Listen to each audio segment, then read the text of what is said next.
Olá, seja muito bem-vindo ao nosso canal.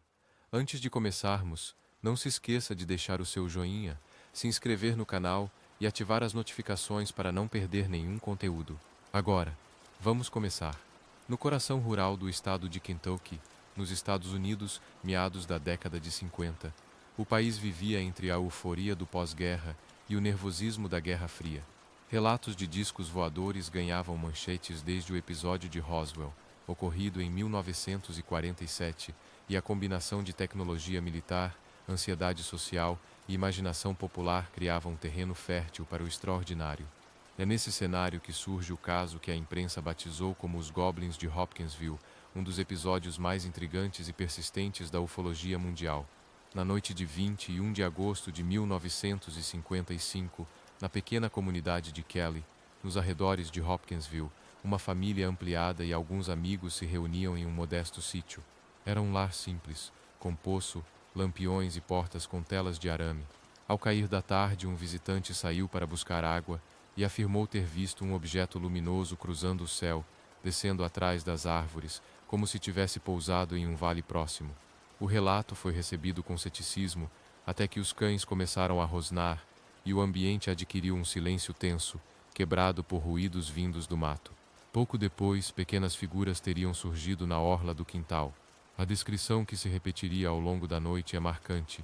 Seres de baixa estatura, pouco mais de 1 metro, cabeças desproporcionais, olhos grandes e brilhantes, orelhas pontudas, braços longos com mãos em forma de garras, um brilho metálico na pele ou na roupa, e um modo de deslocamento que lembrava um deslizar, como se tocassem o chão de maneira leve.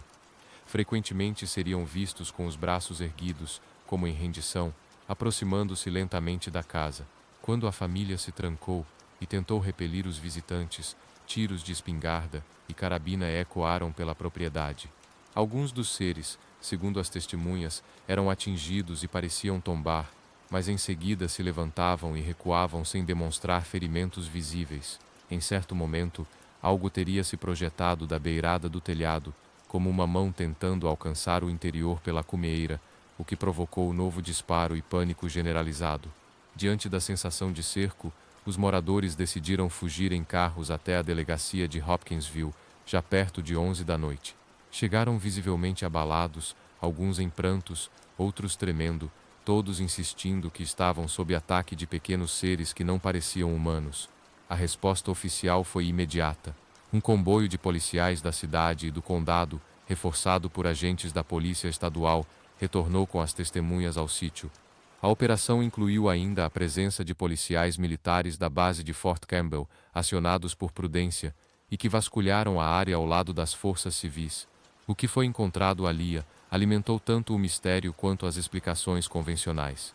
Havia cartuchos deflagrados espalhados, marcas de tiros nas portas e janelas, telas rasgadas e sinais de movimentação na terra macia.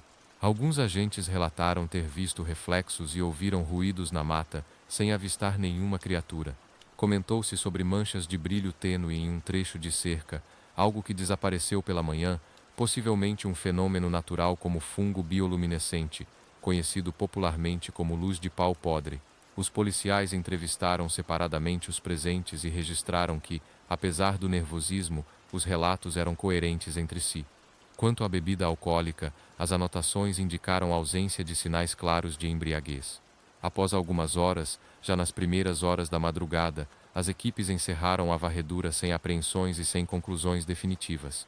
Quando as autoridades se retiraram, as testemunhas afirmam que a atividade recomeçou, com breves reaparições das pequenas figuras em torno da casa, o que se estendeu até quase o amanhecer. Na manhã seguinte, a imprensa local transformou o caso em manchete e a narrativa rapidamente se espalhou pelo país. Foi nesse processo que a expressão homenzinhos verdes ganhou força, ainda que as testemunhas repetissem que a coloração parecia mais prateada ou acinzentada.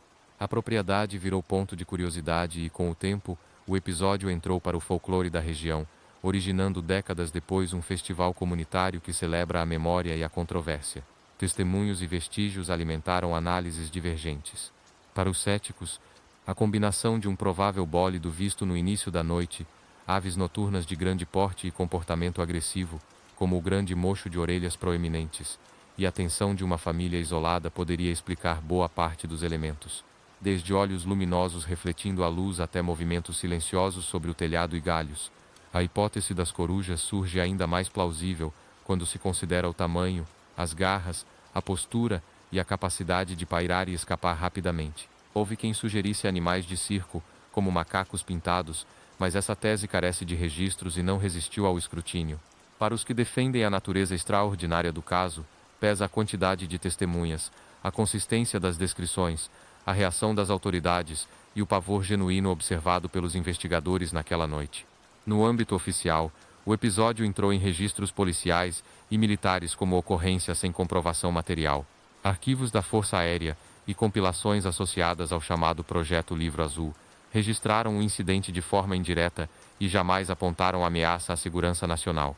As avaliações formais, quando existiram, favoreceram explicações convencionais, com menção a meteoros e fauna local. Ainda assim, nenhuma investigação conseguiu explicar de modo definitivo todos os detalhes narrados, em especial a impressão de resistência aos disparos e a dinâmica peculiar de aproximação e recuo das entidades descritas.